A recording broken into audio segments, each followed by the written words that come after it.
What's up, ladies and gentlemen? Thanks for coming by the DFS 5-Pack. I'm your host, Ryan Kostrowski. I am here with my partner in crime, my main man, Matthew Mustache Bellman. Matt, how are you feeling today, sir, young man, whatever you want to be called? I'm feeling awesome, man. You were with me all last night. Feel very grateful. Obviously took down a huge GPP. Also came in second because of the core we used. I will say, though, life goes on, man, and we're already looking at today's slate. I'm chilling with Maisie sleeping in the background. My wife's bugging me about getting a mattress. So life moves on. I'm elated over here, but nothing changes. Okay, so a couple of key things that we want to bring up. So the big thing was Matt won 25 grand last night playing NBA DFS. He won that 25 grand off of about a $500 worth of bets. So you put in a decent amount of money, but it wasn't like you won it off of a $4 bet, but it's not like you put in $10,000 and got 25 back. Sometimes I'll see people around there kind of like touting how much money they won. They're like, yeah, I won 25 grand tonight. And then you look down and their bets in are 15K, which isn't even a double up or anything like that. So legitimately, we're looking at, bringing in good amounts of money off of a decent sized bet playing for 10K or anything like that. And a couple of points that we wanted to bring up is, first off, it takes some good luck for something like this to happen. I think it's important for Matt, for myself, and for any of our customers who also won some GPPs last night, that nothing's different today. You don't know stuff today that you didn't know yesterday. You had some good picks and you had some good luck work in your direction last night. For example, it was nice when Porzingis got hurt and 20% of lineups got ruined. We've been on the flip side of these things enough times. We've all been kicked in the teeth enough times by fantasy sports before that it's nice when all the good luck comes rolling out for you in one day. And I think you probably agree with me on that one. Oh, for sure, man. Obviously, we spend a long time studying these slates. We really know what we're doing. I'd like to think so because this is what we do for a living. But that doesn't mean in all games and fantasy games, and we're relying on people to do something, luck is definitely going to be a part of it. Who knows what happens if Porzingis plays? Who knows what happens if Beal stays the whole game? Yep. And that goes back to, I think it's really easy factors in, like we talked about before. Grateful, and luck played a part in it, but I've been on the other side of it plenty of times in the past too, so I'm grateful, and I definitely know luck played a part in it, but I don't feel bad. Yep, and we talked about this beforehand, and I think a good real-life comparison. So I got a buddy I used to work with when I had a different job, and he was basically hand-fed this beautiful account, and we're in sales, we worked on commission, and he made lots of money off of this account, and other people, like other sales reps with us, would kind of give him crap, being like, you're so lucky you got this account. He's like, yeah, I feel very, very fortunate that this happened to me. But at the same time, I've been doing sales for 18 years, and I've been kicked in the face over and over and over again. I've had a lot of things not work my way. I've had to work my way up, and all that hard work came through. So for all the times you've been kicked in the teeth, and one of your guys got into foul trouble and you missed winning a GPP because you were 8 points down and one of your guys missed a bunch of his time, it all came back to you today, threefold or whatever you want to look at it. So luck plays a factor in any time somebody wins a GPP, but I don't think you need to apologize for it. I don't think you need to feel like, oh man, I just got super lucky. Like, there's a lot of days where you put the work and you put the time in, and it doesn't work out every day, but today it did, and it worked out really, really, really well. I was with Matt talking on Facebook all night long. It's kind of an emotional roller coaster ride, and anybody out there who's ever won or placed really high within a GPP, you guys know exactly what we're talking about. I told Matt he loses 2 man points because he didn't have a bottle of whiskey on hand at his house. I said, anytime you have a late night NBA finish like this, you kind of need a whiskey just to calm your nerves at the end of the night. I don't know how late you ended up staying ended up staying up after I went to bed, but I'm sure it was really hard to get to sleep last night. Yeah, I hardly slept at all. First off, I just got to go back. So you're taking credit for being there with me all night, which you were there with me most of the night, but you left for about 45 minutes, and you probably came back to 15 messages from me, like, where are you? Because I was locked in my office upstairs. So, my wife's texting me, I miss you. Like, where are you? I'm like, it's going down. I texted her. The funny thing about this is, and I told you this because I sent you the same message, and I do this sometimes. So at 7:05 or at 7:10, right when the game started, if I have a couple people in the early game, which I did, the Orlando game, I only to you and her, but I'll send the message like, can the games just end right now? Because I'm in first in all of them. Well, last night I literally was in first from the minute they started to the minute they ended, which I obviously have never had before. And the other part about it, and we were talking about this laughing, so of course I was sweating at the end because, you know, Clarkson was playing and that game went to OT, of course. But, like, I won that tournament pretty handily, so, like, it wasn't even a big sweat looking back on it. Yeah, no, you were freaking me out because I didn't have your lineups pulled up, and you're like, "Oh my God, Clarkson hit a 3. What am I going to do?" And I'm thinking you're like within 2 points, and then you show me your lineup, and there's 30 seconds to go in overtime, and you're up by 15. I'm like, "Dude, you gave me a heart attack. Why would you do that to me?" Like, I thought like this was in lock. You told me even when it went to overtime, it was still in lock, and I'm thinking like Clarkson's 2 points behind you. And he's like 15 points. And I'm like, dude, like you had me freaking out over here. I knew I was misleading you. And like I sent you something and you like said Clarkson just beat you or something. Like I knew that. I was like, no, okay, it's not that bad, but like I'm worried, you know? So that was pretty crazy. Other thing is, and I can't fault you for this one at all. I know you weren't thinking rationally as the game was going. I even said that. And when Contavious called right here. I knew you were going to KCP. You're going to KCP right here. So we talked about KCP a lot yesterday, and the big point was the nicest part about him is the fact that he plays mid to upper 30s every single game, unless it's a major blowout. And then when he gets pulled with like 2:34 left to go in the third quarter, you're like, oh my God, he's out. He's never coming back in. Like he's out for the game. He hasn't played that well. And I'm like, Matt, it's a close game. They need his D. They need his threes. He'll be back in the game. And I can get that. When you're coming down to the end of a GPP like that, and there's real money on the line like that, you're not exactly thinking rationally. And that's where I would have to be like, Matt, I watch Caldwell Pope all the time. I've literally played this guy a bunch lately. And he's going to be back on the rotation. And then when he got pulled with like 6 minutes to go, you thought he was out. And I'm like, just wait. Next time out, he'll come back in. They're just giving him 2 minutes. They need his defense. So, dude, I owe you huge for KCP, man. I haven't even mentioned that today yet. I know I mentioned it a bunch yesterday. So in the one lineup, which I was winning the entire time, I did not have KCP. But the lineup where I was in ninth, that I ended up taking first in the tournament in, I had KCP, and no one else had anyone around me. Like, 30 guys, no one else had anyone. Every bucket point KCP was getting, I was making $1,000. It was one of the greatest feelings ever. And that was, sometimes it's not about the big guys. You liked KCP a lot, I want to say yesterday, for exactly the reasons he got his points. He had a bad game for all intents and purposes. He did not get many shots. He went 0 for 5 shooting in the first quarter. But because he's their best defender, because the game was close, because not only is he their best defender, but he's their best three-point shooter, he played a ton of minutes, and he walked into 30 points. He got a few more boards than he would have. It was just an awesome call because I would like to Batum quite a bit more with no. Honestly, that won me thousands of dollars going from Batum to KCP. So thank you, man. Like, honestly, I'm not even kidding. It won me thousands of dollars. I haven't even said that yet. Well, I haven't even brought it up, but you gave me Aaron Gordon, who I went to play, and I got second in my GPP. Now, I play for peanuts compared to you, so it's not even worth talking about. But glad I could help in some shape. It's all we're talking about, man. The money's just a number, man. We're about winning and having fun at DFS over here.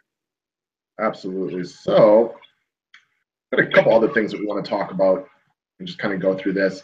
And again, we like to reiterate the fact that when you win a big GPP, there is some luck that's involved with it, but it doesn't mean that there wasn't obviously some skill and some position, or I guess the best way to look at it is some reasoning to go into why you pick the guys that you pick. So let's get this bad boy pulled up right here.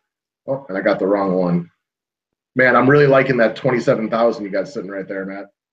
Yeah, man, it better be in there when I check later, I'm telling you. Well, this is all linked to your stuff, so there's nothing I can do to take it out. I know that you can probably find a way to change that. You're good with that stuff, man. I'm really not, but I appreciate that. So you played the 85K 3 max posterizer. What was the entry fee on this? $150 per entry, 3 entry max. I'd never entered this tournament before Monday.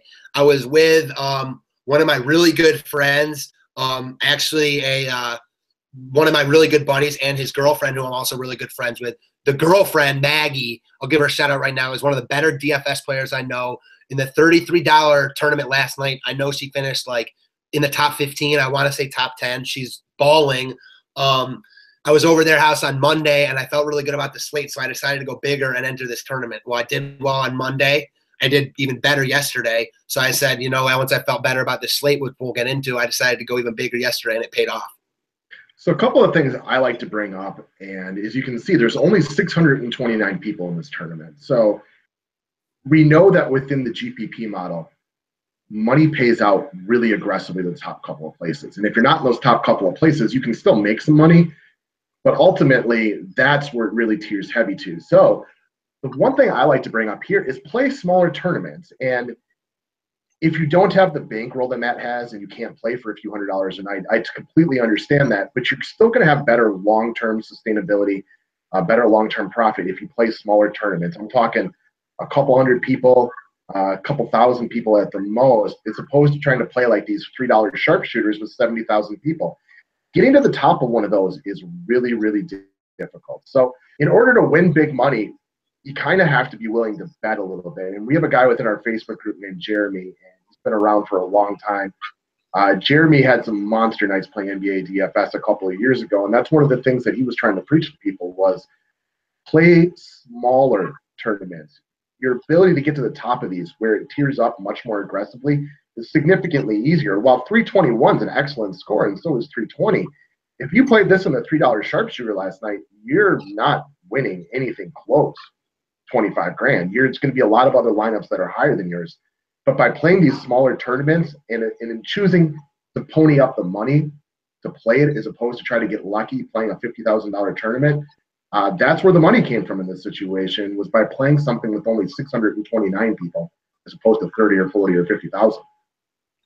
Yeah, so I'll say it again, why are you trying to rain on my parade here, man? No, well, because I'm saying it's a smart thing to do to play these smaller for sure. No, I'm just playing with you, man. So yeah, we were getting into this before talking about it. So I'm, and this is just me. I like to concentrate more on a couple lineups that I really feel comfortable with, and spending more on those lineups than spending, the same amount of money, but on double the lineups, just less entry, if that makes sense, So I like these, a little bit higher dollar, smaller entry, 3-entry max tournaments.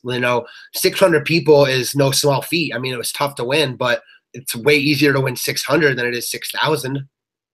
Yeah, I've played a lot of smaller GPPs and I've played a lot of bigger GPPs. I have a lot of finishes in tournaments of 297 people to 1,200, where you're right up in that first, second, or third. But I've also played a lot of those 40 and 50,000 person ones. And I only got one finish where I'm right up at the top. And those are it's by the pure numbers. It is so much more difficult to get to the top of those. So by playing like the way that Matt did, instead of playing $103 lineups, if you really concentrate on $250 lineups, it's still probably easier to come in first this way than it is by playing 100 lineups in the sharpshooter. So for you guys who max entry and stuff like that, if you want to spend time on your lineups, this is another way to do it. And you can see it obviously worked out in this situation. Yeah, there's always, like we say, man, tons of ways to skin the cat. We both have really different ways of playing. It really meshes well for what we do. But we're both successful, clearly, and we do it completely different ways. I mean, how many times do me and you argue about a play every day? It's amazing, but think about how different we are. There's so many ways to skin the cat. You don't have to be a slave to any one way, Exactly, and we were kind of making the comparison. So I'm sure most of you guys out there, you guys like your DFS. You probably like to play poker, blackjack, bet on sports, and things like that. Kind of all around the same line. So everybody knows the movie Rounders, and we were kind of joking around this morning that Matt's going to be more like the Edward Norton character. He's going to have massive ups and downs. He's going to be super happy one day when he takes down a big pot, and then he might get kicked in the teeth for a couple of days. But there's going to be a lot of fun that goes along with it. It's going to be exciting. It's going to be a roller coaster ride. But the reward is when you get a big score like this, you can really be happy about it. You can salt away this money and do some real good stuff with it. Me, on the flip side, I'm more like Kanish. I'm super boring. I grind it out every single day. I play a lot of cash games. I win more cash games than I lose, but it's not very exciting. It really is just grinding it out. It's making, caring less about being different and just playing the best guys each and every day. It's not super exciting. I know a lot of people don't enjoy playing that way. It's no different than the way I used to play poker professionally. It's very, very boring, but to each his own. We always say that there's more than one way to skin a cat. Now, the big guy that we loved yesterday, Aaron Gordon, was amazing, dropping close to 80 points at only 1% ownership. And this is the reason that you killed it. And a lot of I got to make another point. Sorry. So that's the other thing I was going to say about the little bit of a bigger money tournament. So, and it piggybacks right into this Aaron Gordon point. So he was low owned everywhere last night, but in this tournament specifically, he was like right at 1%, which is lower than anywhere else I saw him, because it was a little bit more expensive. So less people wanted to play him. I, on the other hand, really liked this slate, felt very confident with it, knew that I could lose, but I was going to win the tournament, and that's what happened. Yep. So we were both big on Westbrook. I was beating the Westbrook drum all day long, and I know you were right there with me. But ultimately, you started messaging me over and over again throughout the day. What turned you on to the Oklahoma City Magic game that you like so much? Because you can see we had 5 guys from this game, and Westbrook, Elfrid, Payton, and Aaron Gordon did the majority of the heavy lifting with Carmelo Anthony and Steven Adams. Adams got into foul trouble, and Anthony just couldn't make his shots. So they both ended up not being great, but Elf and Aaron Gordon and Russell Westbrook were amazing. So I'm going to start by saying, and I haven't even mentioned this to you, and you'll laugh at this, and I'm kind of kidding, but not really. So Orlando has been awful recently. They've lost like 9 in a row. I had bet them a bunch as dogs. They have gotten blown out, hadn't covered in a while. And most of the time when that happens, I'll keep riding that team because at some point they're going to cover, right? Well, because you're stubborn. Exactly. So I couldn't do it with Orlando. You know me. Think about it with the Saints. You know what I mean? You know what I'm talking about. If anyone knows you. So I didn't want to do it yesterday with Orlando because I just wasn't in a betting mood. I was in a more of a DFS mood, as we've been talking about. I knew that as soon as that would happen, that Orlando would go off, which is what happened. So I felt extra confident about it yesterday going in. But honestly, besides that, so I watch Orlando play a lot. This goes into something that me and you harp on all the time. We watch a ton of games. Baseball, basketball, football. The eye test, it's even more important to me than you. This is what I live for. I breathe, like, watching NBA and Major League Baseball, etc. I've watched Orlando play like every minute recently.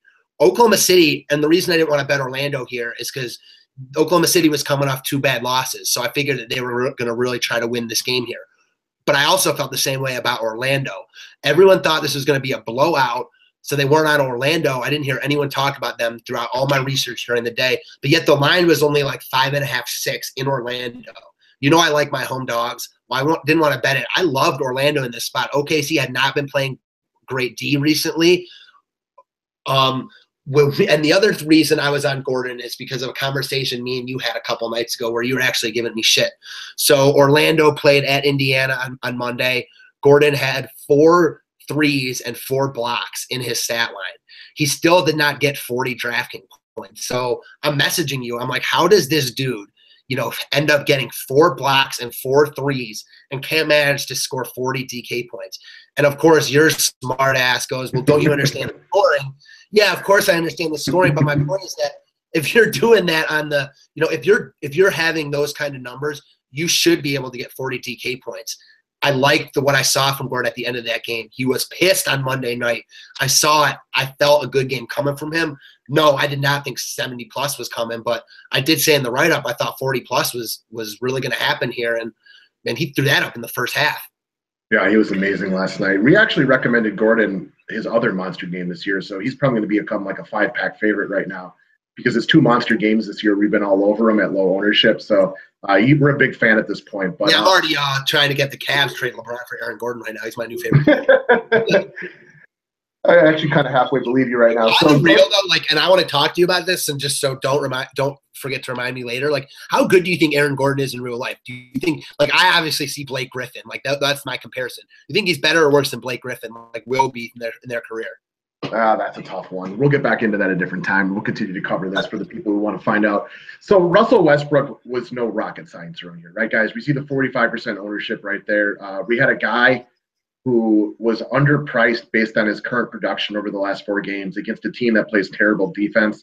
Now, the way that he scored was a little weird last night, but that's one of the joys of Russell Westbrook. There's so many ways for him to get big points.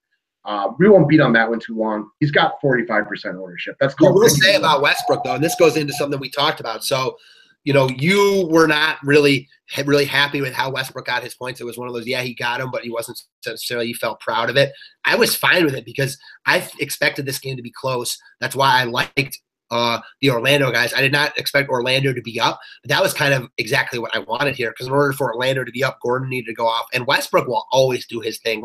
There's no other team where you want a player down 20 than with Westbrook, because yeah, without question. I mean, it's like because that's what he should be. It's like it's weird with Westbrook. He's almost worse with these other guys around him because he's so good on his own. But I digress. Moving on.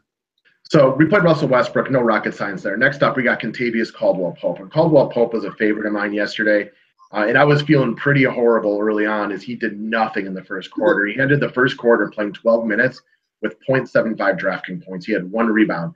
The lesson to be learned there as a reminder to people, guys, is especially with shooters like this, it doesn't take much for them to get points. And also, guys are streaky. Sometimes guys don't do anything for 12 minutes, especially a guy like KCP who just sits in the corner and has to wait to be passed to.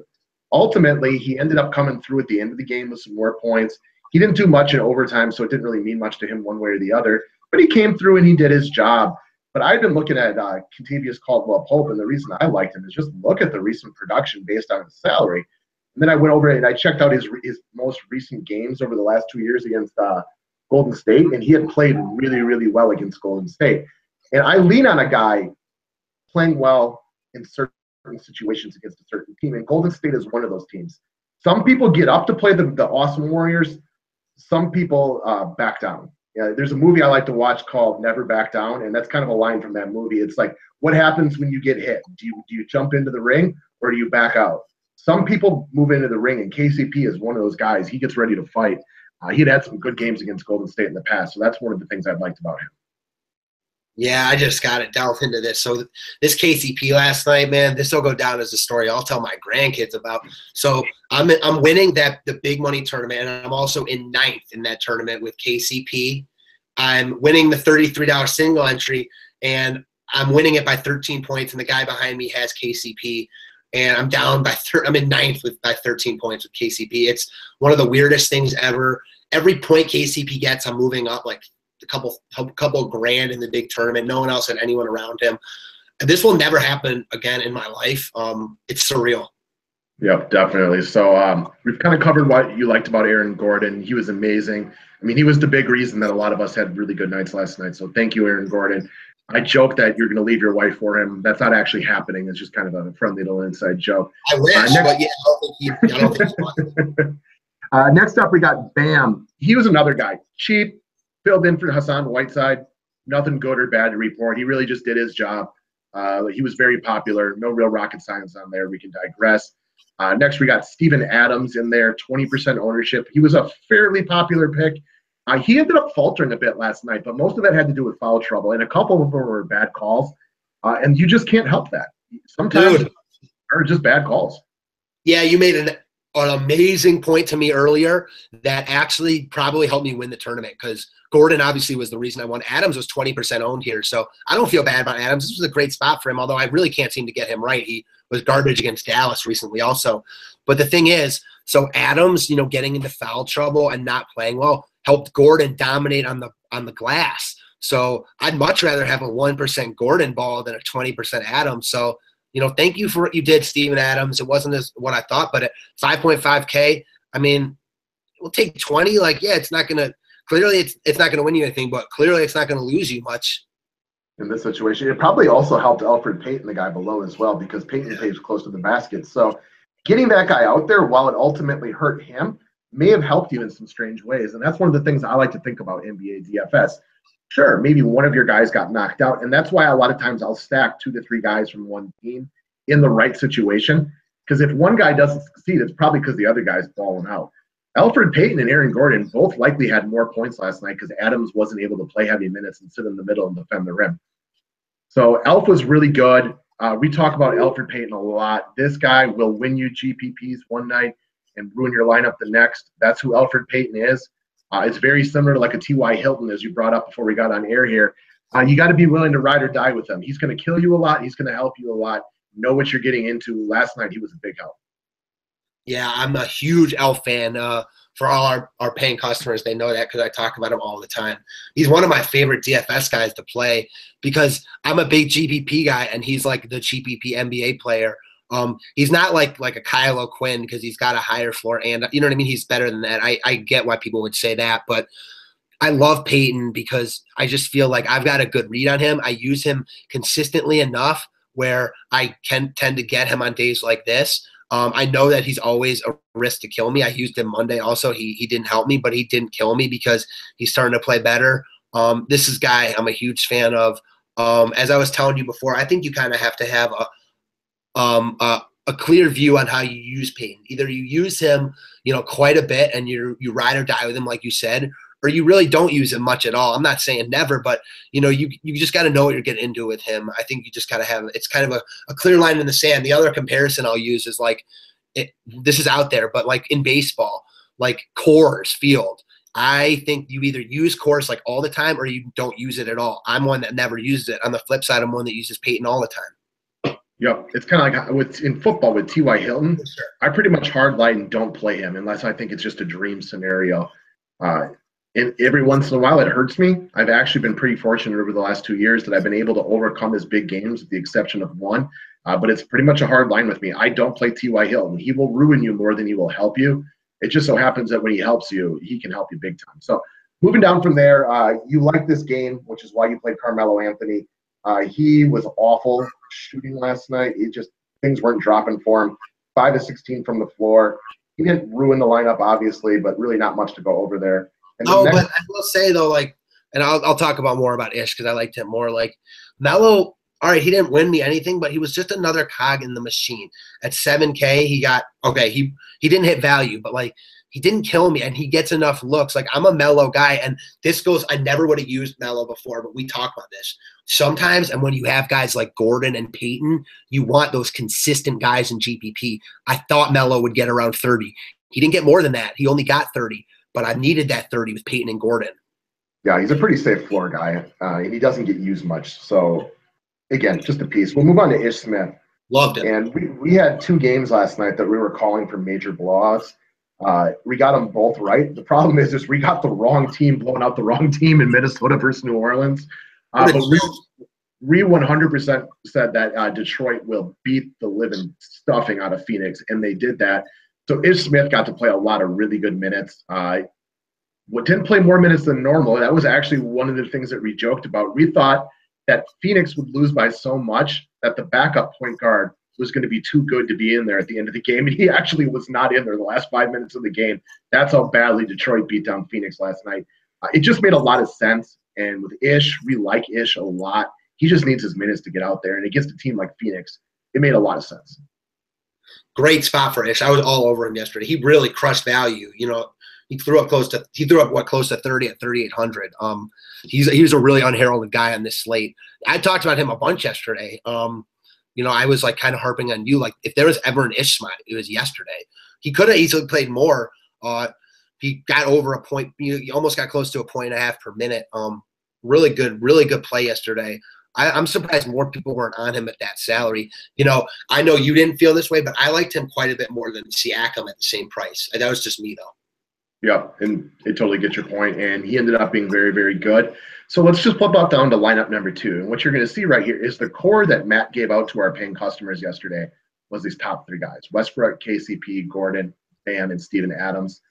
So this is the core we told people to start with in GPP. Those are the guys you trust to do their job. And then you get to run some variances in your remaining 3 guys. That's what lets you play free and loose. That's what lets you find the diamond in the rough. When you can nail a diamond in the rough like Aaron Gordon in your core, you know it's going to be a monster night. But normally that's a guy that you get to play around with in your remaining spots. And that's the whole idea around the DFS 5-pack. And if you guys want to sign up to be members of the DFS 5-pack, we'd love to have you. We love helping guys win money.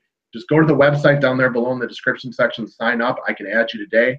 But as we move over to lineup 2, you're going to see randomly, just to interject here. So randomly, and this is just how the salary worked out because it happens like this because you got me on Olenek, after the write-up was out. You showed me his numbers against Whiteside. So I did have a 5-pack, but it ended up being Melo instead of KCP just because of the salaries. Gotcha. So this one switched up a little bit, but you went Jeremy Lamb and Olenek, and you used Elfrid Payton here. So it's a similar 5 guys. Well, it's actually 6 guys because the only difference is it's Lamb and Olenek instead of Ish Smith and KCP. So 6 are the same. Gotcha. So, you use a core group of players, and that's the whole idea of where the name the DFS 5-pack came from. It wasn't like I was trying to be overly creative or anything like that. I just, it's my 5-pack of guys. And it just randomly, when I was trying to figure out the name of the website, My marketing director, Landon Taylor, told me that would be something that made sense because that's how people got to know us off of NBA a lot of times, was using that strategy. So he used a core group of players. He mixed and matched the guys around him. A couple of years ago when I started using a core is because I went to the top of a tournament to look at what happened. And there was a guy with 3 lineups in the top 10, and they had the same group of 6 guys. And then he mix and matched the 2 guys around him. It's building a core you feel good about and then running some variance in the other players, which will usually let you have some big nights like that. So that is pretty good start to what we want to talk about there. Okay. We talked about playing a core. And the big thing that you were talking to me about before we hopped on air was starting to learn to use a core group of guys instead of just running 3 different like single entry tournaments or something like that, correct? Yeah. So, before we kind of joined forces and became partners, as you know, I had a lot of success playing DFS, but by no means was I perfect. And I'm always willing to learn. I think that's an attribute anyone needs to have. Both of us are very good with that because both of us have very different styles. I played a lot of, 1 lineup, 2 lineups, but they were very different because I liked so many people. Really narrowing it down and focusing on a core. I'm not a guy. You more like to do more entries and switching up the lineups and using that core with different pieces. But I really I don't do like 5 to 8. Like I don't do hundreds of entries. I'm not a okay. Fair enough. Yeah, I don't mean to make you out like a guy who does like the lineup builders. Excuse me. Yep. So I'm more like of a 2 or 3 lineup type guy where I want to use that core, but I really focus on those couple lineups like I was talking about earlier. And like it all boils down to, again, there's so many ways to skin the cat. You got to find, your niche. Both of us have a really good niche. And just speaking on you for a second, and not to even brag about the 5-pack, but people were asking me, are you going to enter some like really big tournaments, etc.? You want to know the only like thing that I'm thinking about going bigger on? Like, can you guess? A new computer. No, I'm talking about in terms of tournaments. Cash. Cash and what? Football. Yeah. Like that's the only thing I'm thinking about. Like I'm thinking about like stepping that up because like that's been really successful. Now I'm not talking like huge, but like that's like where my mind's at for the 5-pack. So that's just a ringing endorsement for what we're doing over here. Yep.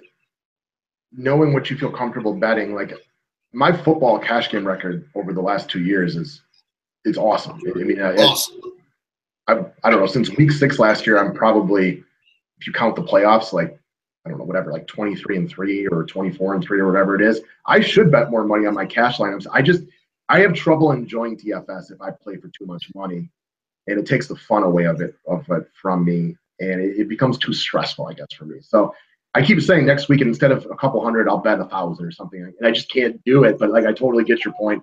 I just don't have the stomach, the guts, whatever you want to call it, for playing bigger money on DFS. I had fun doing that with poker when I was younger, but man, with wife and kids and stuff these days, I can't handle it. I'm not built for it. My hair would be so gray by the end of the week. Yeah, I told you already, man. I'm still sweating, so it's not really good for my body either.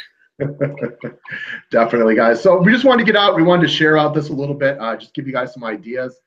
Again, we don't know anything different than we knew yesterday, right? I mean, Matt knew exactly the same amount yesterday as he does today. The difference is you got to get those things to work out. You got to have the courage of your conviction and be willing to do it. It helps to be able to put your money where your mouth is. You don't normally play that big, but you definitely picked the right night to go big. And no, I had a really good gut feeling. I don't normally play that big. I honestly think this is the first. Oh, we played Gordon one other time this year. He's very rarely a guy I'll use, especially because when I do look at Orlando, I like Elfrid and I like Vucevic more than Gordon, like almost always. But we talked about it yesterday. The price was right. It just was a perfect storm of everything. Probably the best game of his career. Honestly, for price considered, was that the best DFS game of the season? I know Embiid had that 90. Embiid had that 90. But this was up there for sure. Yeah, for me, it was.